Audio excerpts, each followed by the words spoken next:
سلام زخبركم تخاتلتنا خميس انحكم امباركس نايز ساعت زي زينا ومسنادونا حزنا متسناكم لنا مجمرتا جن ارست زينا افونه سلام بوحدو 25 سبات تقتلهم لعلى 5 دما قسيلهم قلولاو امحرا بايتوكل حزب اثيوبيا اواج سوسغوزي اصدقوم كنتات كلل امحران غفا ارتراويانن علوان نيجر ايكواس كميغير وتادرو متتاوات زكايد زبلو زيناتات حزنا متسناكم لنا سناي مكتتال كونتات كلل امحران غفا ارتراويانن كوميشن سبا مسلات اثيوبيا اسمكو اب اديس ابا بلا الارتراويانن تولد امحران زغبر زلو غفان ماسرتن كم زشاغلو 14 حساب 2023 ابزوص مغلصي حبيروم بتخومشن قال خاطم تغفو في ارتراويان اب اثيوبيان بوليتيكا عبازحات تكون خمس خلو بمحبار نحيا لسدراتهم استاثروا كوا انت ازراربه كونتاتهم تاثيرهم زلون مفلات كن كزراربهم فقد كم زيتوهبو طريسو بي بي سي زراربهم ارتراويان اب اديس ابا خبيد كفاهم زلون بزحات ارتراويان تاثيرهم كم زلون ارغاغيصهم سنكت زكايد زلو غفا بزحات كاب غزኦም كوصو سغيኦም كم زلو غليصهم اب اثيوبيا او حسنون حيالو ارتراويان تغفهم ناب ارترا خمسه سغوغو زكريو اتخمشن اب زحلفه سنه 2023 اب لعلتهم اب اديس ابا زنبر ارتراويان سدتنياتاتن حتى تعوبان كغبر صنح ماسرتي دو كبل صويع منبارو يفلت اكالات صتا منغست اثيوبيا اموداتا سنه 2023 اب تاغر كنبرو صنحو استات كلتميت زخون ارتراويان بحيلنا بهاجرهم مليسموم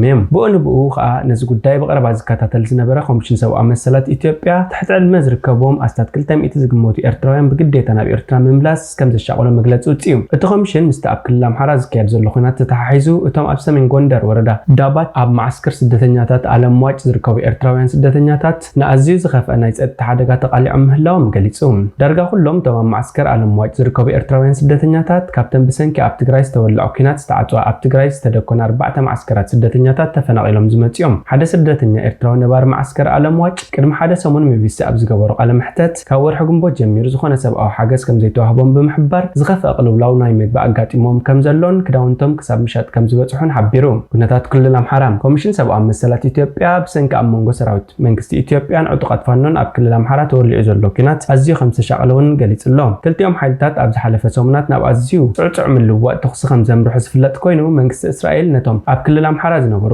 ቤተ እስራኤላውያን ኣብ ዝሓለፈ ሰሙን ካብ ትኽልል ኣውጢዎም እዩ ኮሚሽን ሰብኣዊ መሰላት ኢትዮጵያ ኣብ መግለጺኡ እቶም ኣብ ኪናት ተጸሚዶም ዘለዉ ወገናት ጥሕሰት ሕጊ ሰብኣዊ መሰላት ብቕጽበት ደው ከብሉ ብምጽዋዕ ነቲ ኩነታት ብዕምቀት ከም ዝከታተሎ ገሊጹሎ ኣብ ክልል ኣምሓራ 10ታት ሰላማውያን ሰባት ብደብዳብ ናይ ድሮን ከም ዝተቐትሉ ይግለጽ ኣሎ ኮሚሽን ሰብኣዊ መሰላት እውን ደብዳብ ከበድቲ ብረታት ሞት ሰላማውያን ሰባትን ዕንወት ንብረትን ይኸትል ከም ዘሎ ኣብ መግለጺኡ ጠቒሱ ቢቢሲ ተዘራረቦም ምንጭታት ሆስፒታል ከም ዝሓበርዎ ብሰንበት ዝተፈጸመ መጥቃዕቲ ኣየር ብውሕዱ 26 ሰባት ከም ዝተቐትሉን ልዕሊ 55 ሰባት ድማ ከም ዝቆሰሉን የረድእ እቲ ደብዳብ ኣብ ከተማ ፍኖተ ሰላም ኣብ ልዕልቶም ሰራዊት ፌደራል ናብታ ከተማ ከይኣቱ ዝቃወሙ ዝነበሩ ሰባት ከም ዝተፈጸመ ተገሊጹሎም ቢቢሲ ነዚ ክረጋግጾ ኣይከኣለን ካብ መንግስቲ ኢትዮጵያ ነዚ ዘመልከተ ክሳብ ሕጂ ዝተዋህበ መግለጺ የለን ኣብ ከተማ ፍኖተ ሰላም ብውሕዱ 25 ሰባት ተቐቲሎም ልዕሊ 50 ድማ ቆሲሎም ኣብ ክልል ኣምሓራ ርእሰ ከተማ ዞባ ምዕራብ ጎጃም ፍኖተ ሰላም ዝተፈጸመ መጥቃዕቲ ብውሕዱ 25 ሰባት ክቐተሉን ከሎ ልዕሊ 50 ሰባት ድማ ከም ዝቆሰሉ ነበርትን ምንጭታት ሆስፒታልን ንቢቢሲ ሓቢሮም እቲ ትማል ሰንበት ኣብ ማእከላይ ክፋልታ ከተማ ዝተፈጸመ መጥቃዕቲ ከቢድ ብረት ምዃኑ ነበርቲ ይገልጹ ገሊኦም ግን ብሰብ ኣልቦ ነፋሪት ዝተፈጸመ መጥቃዕቲ ይብሉ ኣብ ሓያሎ ክልላት ኣምሓራ ኣብ መንጎ ዕጡቃት ፋኖን ሓይልታት መንግስትን ዘሎ ገንፂ ካብ ቀንዲ ከተማታት ወፂኡ ኣብ ካልኦት ከባቢታት ይካየድ ከም ዘሎ እዮም ዝገልጹ ሓደ ነባሪ ከተማ ፍኖተ ሰላም ንቢቢሲ ኣብ ዝሃብ ሓበሬታ ብሰንበት ንግሆ ኣብታ ከተማ መጥቃዕቲ ሰብ ኣልቦ ነፋሪት ከም ዝተፈጸመ ብምግላጽ እቲ ዕላማ ኣብ ኣደባባይ እታ ከተማ ደው ኢላ ዝነበረት ናይ ጽዕነት ምዃኑ ገሊጹ በታ መኪና ተጻዒኖም ዝኸዱ ዝነበሩ ዕጡቃት ኣብ ዙርያ እቲ ኣደባባይ ደው ኢሎም ነይሮም እቲ መጥቃዕቲ ንኣቶም ዕላማ ዝገበረ እዩ እንተኾነ እታ መኪና ምስ ተኣለየት ድሕሪ 20 ደቂቑ እቲ ነድጊ ተፈጺሙ ብድሕሪኡ እቲ መጥቃዕቲ ኣብ ልዕሊ ካልኦት ኣብ ኣይሱዚ ዝነበሩ መናእሰያትን ኣብ ከባቢ ዝንቀሳቐሱ ዝነበሩ ሰባትን ተፈጺሙ ይብል ብሰንኪ እዚ ብዙሓት ሰባት ክሞቱ ከለዉ 10ታት ሰባት ድማ ቆሲሎም እንተኾነ ቁጽሪ ግዳያት ብልክዕ ምፍላጥ ኣዝዩ ኣጸጋሚ እዩ ነበርቲ እቲ ቁጽሪ ካብ 25 ክሳብ 70 ከም ዝበጽሕ ይገልጹ ቢቢሲ በቲ መጥቃዕቲ 26 ሰባት ከም ዝሞቱ ካብ መንግስታዊ ሆስፒታል እታ ከተማ ዝረኸቦ ሓበሬታ ይምልክት ሽሙቕ ጥቀስ ዘይፈቐደ ሓኪም ሆስፒታል ፍኖተ ሰላም እቲ መጉዳእቲ ብኣቆጻጽራ ሰዓት እቲ ሃገር ትማሊ ሰንበት ካብ ሰዓት 3 ፈርዓን ክሳብ 4 ወይ ድማ 9 ፈርዓን ክሳብ 10 ናይ ምሸት ብምብራቕ ኣፍሪቃ ከም ዘጋጠመ ብምግላጽ ኖትጊ ነይሩ እንተኾነ እንታይ ነቱ ክንፈልጥ ኣይከኣልናን ኢሉ ድሕርቲ መጥቃዕቲ ብዙሓት ሰባት ተጎዲኦም ናብ ሆስፒታል ከም ዝኣተው ተባዕል ሞያ ሕክምና ይዛረብ ግዳያት ገና ይመጽለው ክሳብ ሕጂ ልዕሊ 70 ግዳያት ናብ ሆስፒታል መጽኦም ኣለው ይብል ምንጭታት ሆስፒታል ቤት መጥቃዕቲ ብዙሓት ሰባት ከም ዝሞቱ እኳ ተገለጹ ኣብዚ መዳይ ኣብቲ ሆስፒታል ዝተመዝገበ ቁጽሪ ሞት ግን 26 እዩ ሓክምቲ ሆስፒታል ወሲኹ ካብቶም ቤት መጥቃዕቲ ዝሞቱ ሰባት ኣስታት 22 እቲ መጥቃዕቲ ምስ ተፈጸመ ብኡንቡ ኣብቲ ቦታ ክሞቱን ከለው ካልኦት 4 ድማ ሕክምና ናብ ሆስፒታል ምስ በጽሑ ሞይቶም ኢሉ ተወሳኺ ግዳያት ንምሕካም ሕጽራት መሰረታዊ ቀረባት ምህላው እቶም 4 ሰባት ንምሕካም ተጸጊሞም ምንባሮም ሓቢሩ ኣብዚ እዋን ቤት መጥቃዕቲ ዝተጎድኡን ኣብ ሆስፒታል ሕክምና ዝግበረሎምን 55 ሰባት ከም ዘለውን ክሳብ ሎሚ ንግሆ ካልኦት ግዳያት ገና ይመጹ ከም ዘለው ምንጭታት ሆስፒታል ንቢቢሲ ሓቢሮም ምስ መጥቃዕቲ ብዝተኣሳሰር ብድምር 81 ሰባት ናብ ሆስፒታል ክውሰዱ እንከሎ ካብዚኦም እቶም 26 ሞይቶም 55 ድማ ቆሲሎም ቢቢሲ ዘዘራረቦ ነባሪት ከተማ 4 መሓዙታይ ሓዊሱ ልዕሊ 40 ሰባት ተቐቲሎም ኣለው ሰብ ሰንቢዱ ኣብ ገዝኡ ኮፍ ስለዝበለን ግቡእ ሓበሬታ ስለዘይተኣከበ እንዳኣምበር ጉድኣት ናይቲ መጥቃዕቲ ዝያዳ ልዑል እዩ ኢሉ በቲ መጥቃዕቲ ዝቆሰሉ ሰባት ዕድመኦም ካብ 15 ዓመት ክሳብ 20ታት ዝግመቱ እዮም ዝብል ምንጭ ሆስፒታል ፍኖተ ሰላም ካብ መንጎኦም ቀልዑ 13 14 ዓመት ዝኾኑ ክልተ ኮቴት ረኺብና ኢና መብዛሕትኦም ብከቢድ ቆሲሎም ይብል ዶክተር ኣብ ሆስፒታል ፍኖተ ሰላም ዝሕከሙ ዘለዉ ሰባት ከቢድ ኣካላዊ መጉዳእቲ ምስባር ኣጽምትን ካልኦት ከቢድ ሕክምና ኩነታት ከም ዘለዎም ብምግላጽ ኣብዚ ሕጂ እዋን ኣብ ሆስፒታል ፍኖተ ሰላም ሕክምና ዘድልዮም 55 ግዳያት ከም ዘለዎ ሓቢሩ ቢቢሲ ብዛዕባ ኣብ ከተማ ፍኖተ ሰላም ዝተፈጸመ መጥቃዕቲ ካብ ምሕዳር ከተማን ክልል ኣምሓራን ዝያዳ ሓበሬታን ምርካብ ዝገበሮ ጻዕሪ ኣይሰመረን ካብ መወዳእታ ወርሒ ሓምለ ጀሚሩ ኣብ ዝተፈላለዩ ከባቢታት ክልል ኣምሓራ ኣብ መንጎ ሓይልታት መንግስትን ዕጡቃት ፋኖን ብዝተፈጥረ ጎንፂ ኣብቲ ክልል ኣዋጅ ህጹጽ እዋን ተኣውጁ ይርከብ ሰራዊት መንግስቲ ፌደራል ኣብቲ ክልል ተዋፊሩ ኣብ ዝሓለፈ ሰሙን ብዙሓት ከተማታት ካብ ዕጡቃት ሓራ ከም ዘውፅአ ኣፍሊጡ በዚ ምኽንያት ቁጽሮም ዘይተፈልጠ ሰለማውያን ሰባት ከም ዝተቐትሉ ምንጭታት ሆስፒታልን ስድራ ቤታትን ንቢቢሲ ሓቢሮም ኣብቲ ጎንፂ ከበድቲ ኣጽዋርን መጥቃዕቲ ኣየርን ከም ዝተፈጸመ ነበርቲ ክሕብሩ እንከለዉ ኮሚሽን ሰብኣዊ መሰላት ኢትዮጵያ ኣብ ደብረ ብርሃን ፍኖተ ሰላምን ቡሬን በርህን ጻጣትን ዝሃሰየ ከቢድ መጥቃዕቲ ኣጽዋርን ነፈርትን ከም ዝተፈጸመ ዝገልጹ እሙናት ሓበሬታታት በጺሖምናዮም ኢሉ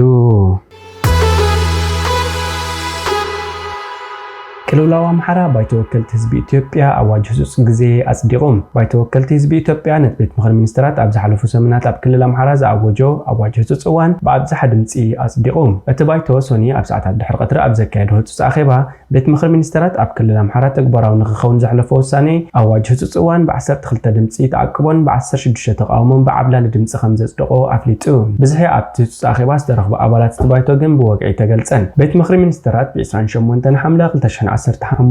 ኣቆጻጽራ ግእዝ ኣዋጅ ህጹጽ እዋን ድሕሪ ምእዋጁ ኣብ ክልል ኣምሓራ ወተሃደራዊ ስጉምቲ ክውሰድ ከም ዝተጀመረ ይዝከር ባይቶ ወከልቲ ህዝቢ ኣብቲ ሶኒ ዝተኻየደ ሻድሻይ ዙርያ ካልኣይ ዓመት ቀዳማይ ህጹጽ ኣኼባ ንዘቐረበሉ ረቂቕ ኣዋጅ ህጹጽ ግዜ ኣብ ዝረኣየሉ እዋን ተጸዋዕ መንግስቲ ሚኒስተር ኣቶ ተስፋይ በልጂጌ ኣገዳስነት ተኣዋጅ ኣብሪሁ ኣብ ክልል ኣምሓራ ብዕጥቂ ዝተደገፈ መጥቃዕቲ ከም ዝተፈጸመን እቲ ሓደጋ ብስሩዕ ሕጋዊ ስርዓት ምቁጽጻር ኣብ ዘይከኣለሉ ብርኪ ከም ዝበጽሐን ብምጥቃስ እዚ ድማ ንመንግስታዊ ስርዓት እቲ ክልል ኣብ ሓደጋ ዝእቱን ስለዝኾነ ሃገር ካብ ዕንወት ምድሓንን ሰላምን ድሕነትን ህዝብን ንምክልኻልን ኣገዳሲ ምዃኑ ኣረዲዩ ፖለቲካዊ ውድባትን ተሓለቕቲ መሰላትን ኣብ ክልል ኣምሓራ ተነቢሩ ዘሎ ኣዋጅ ህጹጽ እዋን ክሓጽርን እቲ ጎንፂ ደው ኢሉ ብሰላማዊ መንገዲ ብዘተኽፍታሕን ጻውዒት ከቕርቡ ጸኒሖም ኣለው ቅድሚ ሒደት መዓልታት ኮሚሽን ሰብኣዊ መሰላት ኢትዮጵያ ንባይተ ወከልቲ ህዝቢ ጠቒሱ ትንታነ ሰብኣዊ መሰላትን ለቦታትን ኣቕሪቡ ነይሩ እዚ ከምዚ ኢሉ እንከሎ ኣብ ዝተፈላለዩ ከባቢታት ክልል ኣምሓራ ኣብ መንጎ ሓይልታት ጸጥታን ዕጡቃት ፋኖን ብዝካየድ ዘሎ ጎንፂ ብዙሓት ሰላማውያን ሰባት ከም ዝተቐትሉ ነበርትን ምንጭታት ሆስፒታልን ንቢቢሲ ሓቢሮም መምርሒ እዚ ኣዋጅ ህጹጽ ግዜ ኣብ ዝሓለፈ ዓርቢ ምሸት ኣብ ዘርግሖ መግለጺ ብዛዕባ እቲ ዝበጽሐ ጉድኣት ዝርዝር ሓበሬታ እኳ እንተዘይሃበ ብሰንኪ እቲ ጎንፂ ህይወት ሰላማውያን ሰባት ከም ዝጠፍአ ንብረት ከም ዝዓነወን ዝምታ ከም ዝተፈጸመን ምግላጹ ይዝከር ኣብዚ ሕጂ እዋን እቲ ጎንፂ ተጓዲድለን ኣብ መንጎ ዝነበራ ከተማታት ባህር ዳርን ጎንደርን ተዘማድ ህድኣት ተራእዩ እኳ እንተሎ ኣብ ካልኦት ከተማታት እቲ ጎንፂ ይቕጽል ከም ዘሎ ይግለጽ ኣብ ከተማታት ባህር ዳር ደብረ ማርቆስ ደብረ ብርሃን ላሊበላ ጎንደርን ሸዋሮቢትን እውን ሰዓት እቶኦቶ ተነቢሩ ምህላው ይፍለጥ ትማል ሰንበት ኣብ ከተማታት ፍኖተ ሰላምን ቡሬን ግጭት ክካየድ እንከሎ ኣብ ርእሲ ከተማ ዞባ ምዕራብ ጎጃም ዝኾነት ፍኖተ ሰላም ብዘጋጠመ መጥቃዕቲ ብውሕዱ 25 ሰባት ከም ዝሞቱን ልዕሊ 50 ከም ዝቆሰሉን ነበርትን ምንጭታት ሆስፒታላትን ንቢቢሲ ሓቢሮም ብኻልእ ሸነኽ ኣብ ኣዲስ ኣበባን ካልኦት ከተማታትን ኣብ ልዕሊ ተወለድቲ ኣምሓራ ጃምላዊ ማእሰርቲ ከም ዝተፈጸመ ተገሊጹ መምርሒ እዚ ኣዋጅ ህጹጽ እዋን ብወገኑ ንኣባላት ባይተ ወከልቲ ህዝቢ ፌደራል ኣቶ ክርስቲያን ታደለ ሓዊሱ ምስ ዕጡቃት ኣምሓራ ርክብ ኣለዎም ኢሉ ዝጠርጠሮም 23 ውልቀ ሰባት ኣብ ትሕቲ ቀይዲ ኣእትዩ ይምርምር ምህላው ኣፍሊጡ ሕብራት ሃገራት ተሓለቕቲ ሰብኣዊ መሰላት ሃይማኖታዊ ትካላት ሲቪክ ማሕበራትን ፖለቲካዊ ውድባትን እቲ ጎንፂ ብድርድር ክፍታሕ ቀጻሊ ጻውዒት የቕርቡ ኣለዉ አልባ ኒጀር ኢኮዋስ ከመገሪ ወታደራዊ ምትእታዋት ዘካይድ ዘሎ ሃገራት ምዕራብ አፍሪካ ድሕርታ ብዝሓለፈ ሐሙስ 10 ናሓሰ 2023 ዓመተ ምህረት ዘካይዶ አኼባ ነቲ ካብ ስልጣን ውስተኣሊ ፕሬዝደንት መሐመድ ባዙም ናብ ስልጣን ምምላስ ኣብ ዝሓፀረ እዋን ኣብ ኒጀር ወታደራዊ ምትእታው ክገብራ ከም ዝወሰና ይዝከር። ኣብቲ አኼባ መራሕቲ ውድብ ቁጠባዊ ማሕበረሰብ ሃገራት ምዕራብ አፍሪካ ኢኮዋስ ኣብ ኒጀር ዝርከብ ጁንታ ንዲፕሎማስያዊ ዝርብ ድሕሪ ምንጻጉ ኣብ ተጠንቀቕ ዝጸንሕ ወታደራዊ ሓይሊ ንምውዳብ ከም ዝተሰማምዑ ገሊጾም። ኢኮዋስ ኣብ ዝተፈላለዩ እዋናት ኣብቲ ዞባ ወታደራዊ ምትእታው ናይ ምግባር ታሪክ ዘለዎ ኮይኑ ብዝተፈላለየ ደረጃ ዝግለጽ ዓወታ መዝጊቡ። ንምዃኑ ኢኮዋስ እንታይ እዩ? ውድብ ቁጠባዊ ማሕበረሰብ ሃገራት ምዕራብ አፍሪካ ኢኮዋስ 15 ኣባል ሃገራት ዝሓቆፈ ዞባዊ ውድብ እዩ። ብ1975 ዓመተ ምህረት ብቁጠባውን ፖለቲካውን ምርግጋእ ኣቢሉ ደረጃ መነባብሮ ልዕሊ 350 ሚልዮን ህዝቢ እቲ ዞባ ንምምሕያሽ ተመስሪቱ። እዚ ዞባዊ ውህደት ሃገራት ቤኒን፣ ቡርኪና ፋሶ፣ ኬፕ ቨርደ፣ ጋምቢያ፣ ጋና፣ ጊኒ ቢሳው፣ አይቨሪ ኮስት፣ ላይቤሪያ፣ ማሊ፣ ኒጀር፣ ናይጄሪያ፣ ሰራሊዮን፣ ሰኔጋልን ተጎኒ ይርከብኦም። ኢኮዋስ ብዙሕ ግዜ ኣብ እዋን ኩናት ሓድሕድ ንኽሕግዝ ካብ ስልጣኖም ዝተኣልዩ ፕሬዚደንትታት ናብ ስልጣኖም ንምምላስ ወይ እውን ኣብ መረፃ ስዕረት ምቕባል ዝኣበዩ መራሕቲ ብሓይሊ ንምእላይ ፃውዒት ይቐርበሉ ነይሩ። ኢኮዋስ ብ1990 ቁጠባዊ ማሕበረሰብ ተቆፃፃሪ ጉጅለ ምቁራፅ ተፃብኦ ኢኮሞግ ብዝብል ዝፍለጥ ኣብ ላይቤሪያ ደማዊ ኩናት ሓድሕድ ተራእዩ ዘይፈልጥ ልኡኽ ዓቃብ ሰላም ኣበጊሱ ነይሩ። ሓይልታት ኢኮሞግ ንኻልኣይ ግዜ ኣብ መወዳእታቲ ኣብ 2003 ዓመተ ምህረት ዘብቃ 14 ዓመታት ዝወሰደ ደማዊ ገንፂ ተዋፊሮም ነይሮም። እቲ ኣብ ላይቤሪያ ዝነበሮ ምትእታው ትጎንፂ ኣብ ጎረባብቲ ሃገራት ጽልዋ ኣለዎ ብዝብል ኣመኽንዮ ከም ዝገበሮ ይፍለጥ። እቲ ምትእታው ነቲ ደም ምፍሳስን ዓሌታዊ ቅትለትን ንግዚኡ ደው ከብሎ ስለ ዝኽኣለ ብብዙሓት ከም መርኣያ ዞባ ምፍታሕ ጎንፂ ተባሂሉ ናእዳ ረኺቡ። ይኹን እምበር ሰራዊት እቲ ዞባ ውህደት ኣብ ገሰት ሰብኣዊ መሰላት ተሳተፍቲ ከም ዝነበሩ ጸብጻብ ተሓለቐ ሰብኣዊ መሰላት ሂማን ራይትስ ዋች ይሕብሩ። ካልኦት ኣገደስቲ ምትእታዋት ድሕርቲ ኣብ ላይቤሪያ ዝተገብረ ምትእታው ኢኮሞግ ወግዓዊ ወታደራዊ ቅልጽም ኢኮዋስ ኮይኑ ቀፂሉ። ኩናት ሓድሕድ ላይቤሪያ ንኸብቅዕ ኣብቲ ሃገር ዝነበሮ ናይ 3 ዓመታት ወታደራዊ ምትእታው ስዒቡ ነቲ ኣብ 1998 ዓመተ ምህረት ካብ ስልጣኑ ዝተኣለየ ፕሬዝደንት ኣሕመድ ተቻን ካባ ናብ ስልጣኑ ክመልስ ክኢሉ። ኣብ ዝቐፀለ ዓመት ድማ ኣስታት 600 ወታደራት ኢኮሞግ ኣብታ ንዕልዋ መንግስቲ ተቐላዒት ዝኾነት ጊኒ ቢሳው ዝተበፅሐ ስምምዕ ሰላም ንምዕቃብ ተዋፊሮም። ናብቲ ሃገር 200 ካልእ ልኡኽ ተዋፊሩ። ፈለማ ድሕሪ ዕልዋ መንግስቲ ካብ 2012 ክሳብ 2020 ዝተዋፈረ ክኸውን ከሎ ድሕሪኡ ድማ ኣብ 2022 ድሕሪ ዘጋጠመ ፍሽል ዕልዋ መንግስቲ ልኡኽ ዓቃብ ሰላም ተዋፊሩ። ብ2003 ወታደራት ምዕራብ አፍሪካ ናብ አይቨሪ ኮስት ምእታው ነቲ ድሕሩ ንዝቐፀሉ 8 ዓመታት ነቲ ሃገር ኣብ ክልተ መቒልዋ ዝነበረ ስምምዕ ሰላም ንምክትታል ኣትዮም። ድሕሪ 10 ዓመት እቲ ውድብ ካብ ሰሜን ማሊ ግስግሱ ዝነበሩ ምስ አልቃዒዳ ምትእስሳር ዝነበሮም ዕጡቓት ንምስጓግ ናብ ማሊ ወታደራት ልኢኹ። ብ2017 ድማ ኢኮዋስ ኣብ ጎረቤት ሃገር ሴኔጋል ኣስታት 7000 ሰራዊት ናብ ጋምቢያ ብምልኣኽ ፕሬዝደንት ያሕያ ጃሚ ስልጣኑ ነቲ ኣብ መረፃ ዝሰዕሩ ኣዳም ባሮው ክህብን ናብ ስደት ከምርሕን ኣገዲድ እዩ። ኣብ ውሽጢ ኢኮዋስ ዘሎ ምክፍፋል ኣብዚ ሕጂ እዋን ኢኮዋስ ናብ ኒጀር ሓይሊ ክሰድድ እንተወሲኑ ርእዩ ጉዳያታት ከጋጥሞ እዩ። ኣብ ሕሉፍ ኣብ ዝነበሩ ወታደራዊ ምትእታዋት ኣባል ሃገራት ኢኮዋስ ንወታደራዊ ስጉምቲ ብዝህብዎ ደገፍ ኣብ ክልተ ክምቀሉ ተራእዮም እዮም። ኣብቲ እዋን ኣብ መንጎተን ብአይቨሪ ኮስት ዝምራሕ ሃገራት ፍራንክፎንን ተዛረብቲ ቋንቋ ፈረንሳ